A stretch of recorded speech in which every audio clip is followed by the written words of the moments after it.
آج ہم ایک بڑے دلچسپ تضاد کی گہرائی میں اتر رہے ہیں، ایک ایسا مسئلہ جو شاید بہت سے لوگ آج کل محسوس کرتے ہیں۔ جی ایک طرف تو دیکھیں معلومات کا ایک سیلاب ہے، ہر کسی سے رابطہ ہے، لیکن دوسری طرف ایک عجیب سی تنہائی، ایک گمشدگی کا احساس۔ بالکل۔ ہمارے پاس کچھ اقتباسات ہیں، عنوان ہے نسلی تعلق اور تنہائی کا تضاد۔ تو کوشش کریں گے کہ ان کی مدد سے سمجھیں کہ یہ کیا ہو رہا ہے، مطلب سب کچھ جانتے ہوئے، سب سے جڑے ہوئے، پھر بھی زندگی کی سمت کیوں نہیں مل رہی، ایسا کیوں لگتا ہے؟ اور یہ تضاد جیسا آپ نے کہا واقعی آج کے دور کی ایک پہچان بن گیا ہے۔ یہ صرف جسے کہتے ہیں نا انفارمیشن اوورلوڈ، یہ صرف وہ نہیں ہے۔ اچھا، یہ ذرائع بھی یہی بتاتے ہیں کہ یہ اس سے کہیں زیادہ گہری بات ہے، ایک جذباتی، ایک نفسیاتی کشمکش ہے۔ دیکھیں، دنیا انگلیوں پر ہونا کا خیال تو بہت اچھا لگتا ہے، آزادی کا احساس دلاتا ہے، ہاں بالکل۔ لیکن یہی مواد کہتا ہے کہ یہ جو انتخاب کی لامحدود آزادی ہے نا، یہ خود ایک بوجھ بن گئی ہے۔ ہر طرف سے مشورے، راستے، زندگیاں سب نظر آ رہا ہے، لیکن ان میں سے میرا راستہ کون سا ہے، یہ فیصلہ کرنا مشکل ہو گیا ہے، اور اس سے ایک بے چینی پیدا ہوتی ہے۔ بالکل، تو چلیں ان ذرائع کی روشنی میں ذرا کھوج لگاتے ہیں کہ بھئی ٹیکنالوجی سے اتنا جڑے ہونے کے باوجود یہ تنہائی، یہ سمت کا کھو جانا، یہ اتنا عام کیوں ہو رہا ہے؟ یہ مواد ہمیں اس کیفیت کے بارے میں کیا خاص بتا رہا ہے؟ کیا یہ صرف ایک احساس ہے یا جڑیں گہری ہیں؟ ذرائع میں نا ایک بہت عام احساس کا ذکر ملتا ہے، تعلقات کے بارے میں، جی، خاص طور پر دوستیاں، کہ وہ اکثر سطحی سی لگتی ہیں، جیسے گہرائی نہیں ہے۔ اور ساتھ ہی یہ کیفیت کہ زندگی جیسے رک گئی ہے، ٹھہر گئی ہے۔ جبکہ آپ سوشل میڈیا دیکھیں یا ارد گرد، لگتا ہے باقی سب بھاگے جا رہے ہیں، کامیاب ہو رہے ہیں۔ ہاں، یہ پھنسے ہوئے ہونے کا احساس یہ ذرائع میں کافی مرکزی ہے، اور یہ صرف نوکری یا کیریئر کی بات نہیں، ذاتی زندگی، خوشی، سب پر حاوی لگتا ہے۔ جی ہاں، اور یہ جو ٹھہراؤ یا پھنسے ہوئے ہونے کا احساس ہے نا، جو ذرائع بتا رہے ہیں، اس کا تجزیہ بڑا دلچسپ ہے۔ اچھا، مواد کا جھکاؤ اس طرف ہے کہ یہ اکثر ایک اندرونی تاثر ہوتا ہے، مطلب جو بیرونی حقیقت ہے یہ اس سے زیادہ شدید محسوس ہوتا ہے۔ یعنی حقیقت شاید اتنی بری نہ ہو؟ بالکل، ہو سکتا ہے کہ حقیقت میں سب لوگ اتنی تیزی سے آگے نہ بڑھ رہے ہوں، لیکن چونکہ ہمیں دوسروں کی زندگیوں کی صرف چمکدار جھلکیاں نظر آتی ہیں، خاص طور پر آن لائن۔ ہاں، وہ ہائی لائٹ ریل جسے کہتے ہیں۔ بالکل وہی، تو ہمیں لگتا ہے کہ ہم بہت پیچھے رہ گئے ہیں، اور ذرائع یہ بھی کہتے ہیں کہ یہ احساس اس لیے بھی شدید ہے کیونکہ کامیابی اور خوشگوار زندگی کے جو پیمانے ہیں نا، وہ پہلے سے کہیں زیادہ بلند اور پبلک ہو گئے ہیں۔ اور یہیں پر وہ موازنے والی بات آ جاتی ہے جو آپ نے ابھی کہا۔ جی، یہ مواد بڑا واضح کرتا ہے کہ کیسے آن لائن دنیا میں دوسروں کی بظاہر پرفیکٹ زندگیاں، ان کی چھٹیاں، پارٹیاں، رشتے، ان سے ہم لاشعوری طور پر اپنا موازنہ شروع کر دیتے ہیں۔ اور ذرائع کے مطابق اس کا نتیجہ کیا نکلتا ہے؟ خوشی، کامیابی، محبت، یہاں تک کہ سماجی قبولیت، یہ سب چیزیں اپنی پہنچ سے باہر لگنے لگتی ہیں، بالکل، جیسے یہ سب دوسروں کے لیے ہے، ہمارے لیے نہیں۔ اور یہ جو موازنے کا کلچر ہے نا، جیسا ذرائع میں بتایا گیا، یہ صرف یہ نہیں کہ آپ کو اداسی ہو یا حسد ہو، تو پھر یہ اصل میں ناکافی ہونے کے احساس کو جڑ پکڑنے میں مدد دیتا ہے۔ یہ سوچ کہ میں کافی اچھا نہیں ہوں، میری زندگی میں وہ بات نہیں۔ اب سوال یہ ہے کہ بھئی اگر ہمارے پاس علم اتنا ہے، ہزاروں لوگوں سے رابطہ ہے آن لائن، تو یہ چیزیں اس اندرونی خالی پن کو کیوں نہیں بھر پاتی؟ ہاں، یہ اہم سوال ہے۔ ذرائع اس کی وجہ یہ بتاتے ہیں کہ دیکھیں، علم اور رابطہ یہ خود بخود معنی یا مقصد یا خود کو سمجھنا، یہ چیزیں نہیں دیتے۔ اچھا، یا اپنی ذات سے تعلق کمزور ہے تو یہ باہر کی چیزیں، جیسا مواد اشارہ کرتا ہے، یہ وقتی طور پر دھیان تو بٹا سکتی ہیں، لیکن اندر کی کیفیت نہیں بدل سکتی۔ یہ ایسے ہی ہے جیسے آپ بھوکے ہوں اور آپ کو صرف پانی پلا دیا جائے، پیاس تو بجھ جائے گی، بھوک نہیں۔ واہ، یہ اچھی مثال ہے۔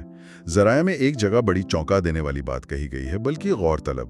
جی، لکھا ہے، ہم دنیا سے نہیں بلکہ اپنے ذہنوں سے قید ہیں۔ یہ سننے میں تو سادہ سا جملہ ہے، لیکن مطلب گہرا لگتا ہے۔ کیا مطلب ہے اس کا؟ کہ ہماری رکاوٹیں باہر نہیں، اندر ہیں، ہماری سوچ، ہمارے ڈر۔ بالکل، یہ اندرونی قید کا جو تصور ہے نا، یہ ان ذرائع کا ایک بہت کلیدی نقطہ ہے۔ اس کا مطلب یہی ہے کہ ہماری اصل بیڑیاں اکثر ہمارے اپنے خیالات ہوتے ہیں، ہماری اپنی غیر حقیقی امیدیں، توقعات، ہمارے سوچنے کے منفی انداز اور وہ معاشرتی دباؤ جنہیں ہم نے اندر ہی اندر قبول کر لیا ہے۔ مثال کے طور پر ذرائع اشارہ کرتے ہیں کہ کامیابی کا ایک خاص معیار جو اکثر مادی ہوتا ہے، جو میڈیا اور معاشرہ دکھاتا ہے، اگر ہم اسے ہی سچ مان لیں اور خود کو اس پر پورا اترتا نہ پائیں تو ہم خود کو ناکام سمجھیں گے اور اس معیار کی قید میں محسوس کریں گے۔ اسی طرح یہ ڈر کہ لوگ کیا کہیں گے، یا یہ دباؤ کہ ہمیں ہر وقت خوش، پازیٹیو، انسپائرنگ نظر آنا ہے، یہ بھی تو ایک ذہنی قید ہے نا؟ ہاں، یہ تو ہے۔ اور مواد یہ بھی بتاتا ہے کہ اس کا تعلق ہمارے باہر کے رابطوں کی نوعیت سے بھی گہرا ہے۔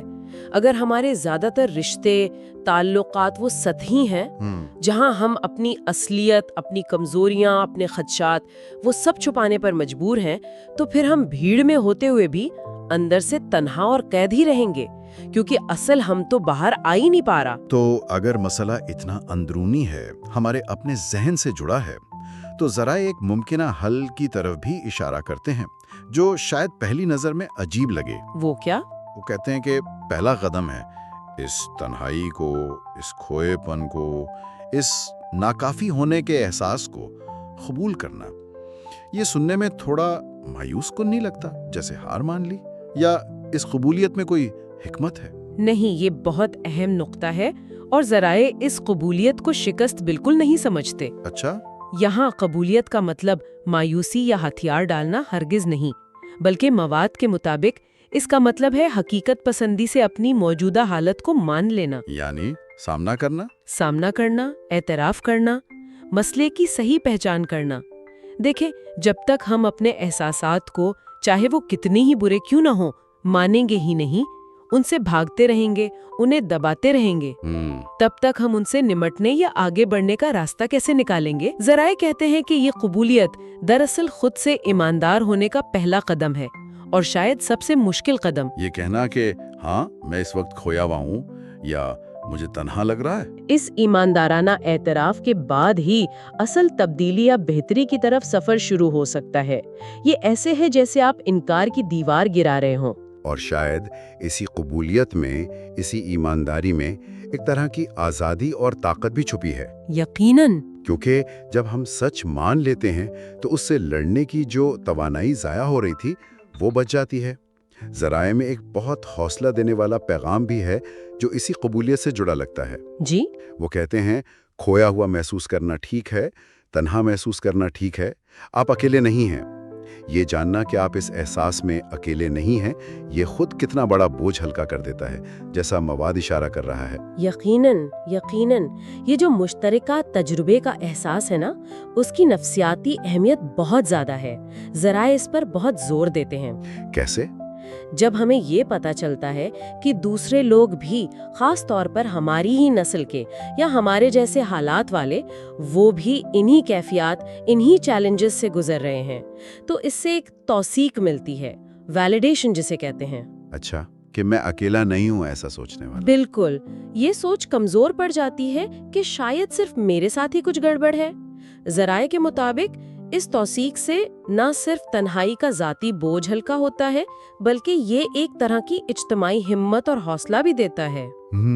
جب ذرائع کہتا ہے نا کہ مل کر اس کا سامنا کر سکتے ہیں، تو اس کا مطلب شاید یہی ہے کہ ان احساسات کو شرمندگی سے چھپانے کے بجائے ان پر بات چیت ہو، ایک دوسرے کے تجربات کو سنا جائے، سمجھا جائے، اور یہ مانا جائے کہ یہ ایک مشترکہ انسانی جدوجہد ہے، خاص طور پر اس تیز رفتار مقابلے والے دور میں۔ یہ مل کر سامنا کرنا شاید کمزوری نہیں بلکہ اجتماعی طاقت کی علامت ہے۔ تو اگر ہم آج کی ساری گفتگو کا خلاصہ کریں تو ان ذرائع نے ہمیں دکھایا کہ کیسے معلومات اور رابطوں کی اس بھرمار کے دور میں بھی ایک پوری نسل تنہائی اور گمشدگی کے تضاد کا شکار ہے۔ جی، ہم نے دیکھا کہ کیسے دوسروں سے موازنہ، خاص طور پر آن لائن، اس احساس کو بڑھاتا ہے۔ بالکل۔ ہم نے اندرونی قید کے تصور کو سمجھا کہ اصل رکاوٹیں اکثر باہر نہیں، ہمارے اپنے ذہن میں ہیں۔ ہماری توقعات، ہمارے ڈر، ہم اور آخر میں ہم نے اس مشکل کیفیت کو قبول کرنے کی اہمیت پر بات کی، اسے شکست نہیں بلکہ تبدیلی کا پہلا قدم سمجھتے ہوئے، اور یہ جانا کہ اس احساس میں ہم اکیلے نہیں ہیں۔ بالکل درست کہا آپ نے۔